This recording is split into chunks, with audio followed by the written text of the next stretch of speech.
పావుల వడ్డీ అని పావుల వడ్డీ కూడా ఇయ్యలేదు. ఇవాళ వాళ్ళు బయటికి పోయి రకరకాలుగా మాట్లాడుతున్నారు. కానీ మనము ప్రతి సంవత్సరం మహిళా సంఘాలకు 20,000 కోట్ల రూపాయలను ఇస్తా ఉన్నాం అధ్యక్ష. ఖచ్చితంగా ఇప్పటికీ 3 దఫలుగా వారు అన్నట్టుగా వడ్డీ లేని రుణాలు అందించడం జరిగింది అధ్యక్ష. అదేవిధంగా చీరలు కూడా యాక్చువల్గా మేము ఫస్ట్ అనుకున్నది 67 లక్షల మందికే మన సంఘంలో ఉన్న సభ్యులకే ఇవ్వాలని అనుకున్నాము. కానీ మహిళల యొక్క కోరిక ముఖ్యమంత్రి గారు అన్ని రకాలుగా ఆలోచించి ఖచ్చితంగా అందరికీ ఇవ్వండి అని కోరడంతో అందరికి ఇచ్చినాం అధ్యక్ష. ఎక్కడన్నా మిస్ అయితే అక్కడ కలెక్టర్లను కానీ ఆడ మహిళా సంఘాల వాళ్ళ అధ్యక్షులు ఉన్నారు, డిఆర్డిఓస్ కూడా ఉన్నారు. మేము మళ్ళీ ఒకసారి కూడా సమీక్షిస్తాం. అందుకనే మనము 67 లక్షల మంది పట్టణంలో పల్లెలలో ఉండే నా సభ్యులు మహిళా సంఘ సభ్యులు. కానీ మనకు వచ్చిన 67 లక్షల చీరలు మరి గ్రామీణ ప్రాంతాలకే ముందు ఎందుకు ఇచ్చడమంటే అందరికి ఇవ్వాలనే ఉద్దేశంతో అందించడం జరిగింది. ఎక్కడైనా ఒకవేళ మిస్ అయితే కూడా తప్పకుండా రేపెల్లుండి సమీక్షించి వాళ్ళకు కూడా అందిస్తాం అధ్యక్ష. అలాంటి అపోహ లేదు. ఫస్ట్ మేము భావించింది వాస్తవము, కేవలం మహిళా సంఘంలో ఉన్న సభ్యులకు యూనిఫామ్గా ఇవ్వాలని. మీరు కూడా చూస్తూ ఉన్నారు, ఎక్కడికి వెళ్ళినా ఆ చీర చూస్తే ఒక గౌరవం, ఒక ఆత్మవిశ్వాసం, ఒక ఎవరైనా కట్టుకొని రాగానే ఇప్పుడు మేము మేడారంలో కానీ ఎక్కడికి వెళ్ళినా మహిళలు కట్టుకొని వస్తూ ఉన్నారు అధ్యక్ష. అది చూడగానే వీళ్ళు మా మహిళా సంఘం సభ్యులు అనే భావన కూడా వస్తుంది. సో అది ముందుగా అందరికి ఇవ్వాలనే ఇప్పుడు నెక్స్ట్ అంటే మేము ఇప్పుడు అనుకున్నది అందరికి ఇవ్వాలనే పట్టణాలలో ఆపడం జరిగింది. ఇప్పుడు మార్చి 1 నుంచి పట్టణాలలో కూడా అందరికి ఇస్తాం. ఎందుకంటే అక్కడ మనకు చేనేత కార్మికుల చెమట చుక్కల్లో నుంచి ఈ యొక్క చీరను మేము నేయించడం అధ్యక్ష.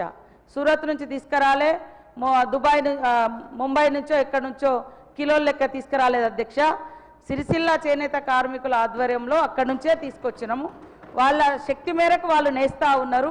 మనకు మొదటి దశగా వచ్చిన అన్ని గ్రామాలలో అందించినాం.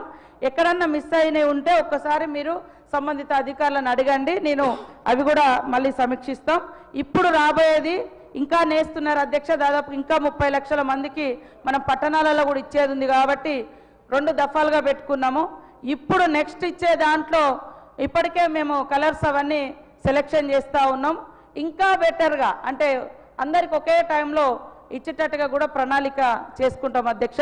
కాబట్టి ఎవరికైనా అపోహ ఉంటే దయచేసి అందరి సభ ద్వారా మీ ద్వారా తెలియజేస్తూ ఉన్నాం అధ్యక్ష. ఖచ్చితంగా మహిళలందరికీ ఇవ్వాలనే ఉద్దేశంతో అందరికి ఇస్తున్నాం అధ్యక్ష. కాబట్టి దాదాపు 1 కోటి మంది చీరలు, 1 కోటి మంది మహిళలకు ఈ యొక్క ఇందిరమ్మ బర్త్డే సందర్భంగా మన ముఖ్యమంత్రి మా సహచర మంత్రుల చేతుల మీదుగా ప్రారంభించడం జరిగింది అధ్యక్ష. కొద్దిగా ఉత్పత్తి కాడ లేట్ అవ్వడంతో ఆగింది, పట్టణాలలో పల్లెలలో లేదు. కాబట్టి మళ్ళీ ఈరోజు మా సిఓ గారు మేము సమీక్షించుకొని ఎక్కడన్నా రాకుంటుంటే వాళ్ళది కూడా తొందరలోనే గ్రామీణ ప్రాంతాల వాళ్ళది కూడా రాకుంటుంటే అది కూడా అందిస్తామని తెలియజేస్తూ ఖచ్చితంగా ఈ సభ ద్వారా ఎక్కడ పబ్లిక్ మూవింగ్ ఉంటుందో ఎక్కువ హాస్పిటల్స్ లేదా కాలేజెస్ తర్వాత టెంపుల్స్ ఇట్లా ఎక్కడ అవకాశం ఉంటే అక్కడ మీరు ఒక సంఘాన్ని ముందు అంటే వాళ్ళను ప్రిపేర్ చేస్తే వాళ్ళ అప్లికేషన్ ఇస్తే వాళ్ళకు మేము క్యాంటీన్ ఇస్తాం అధ్యక్ష.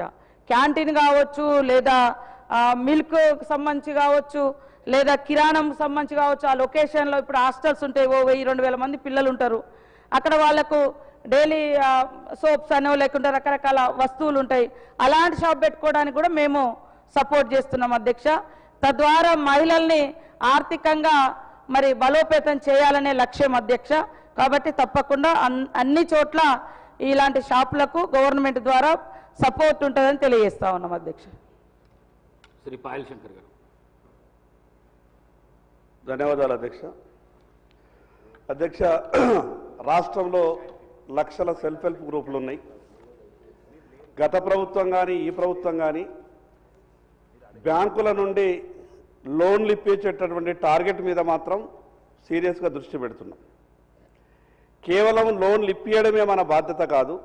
ఆ సెల్ఫ్ హెల్ప్ గ్రూపులకు మనం లోన్లు ఇప్పించిన తర్వాత వాళ్లకు ప్రభుత్వం నుండి ఏవైతే వ్యాపార లావాదేవీలు సంక్షేమ పథకాలు జరుగుతాయో వాటన్నిటిలో కూడా ఉదాహరణకు ఈ రాష్ట్రంలో కడుతున్నటువంటి ఇందిరమ్మ ఇండ్లు కావచ్చు, ప్రధానమంత్రి ఆవాస్ యోజన ఇండ్లు కావచ్చు, ప్రధానమంత్రి జన్మన్ యోజనలో కడుతున్నటువంటి ఇండ్లు కావచ్చు, వీటన్నిటికీ దాదాపు 30,000 కోట్ల రూపాయల మెటీరియల్ అవసరం వస్తుంది.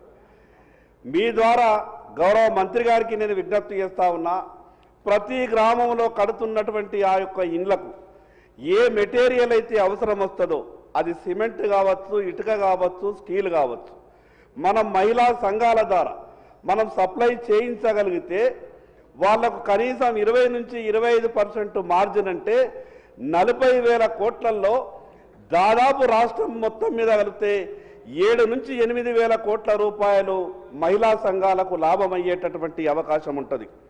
మరి అదేవిధంగా అధ్యక్ష, మొన్న ఈ పావలా వడ్డీకి సంబంధించినటువంటి డబ్బులు ఇచ్చిండ్రు, దానికి ధన్యవాదాలు.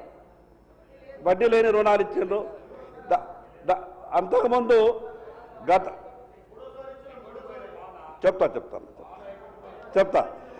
ప్రభుత్వం పెండింగ్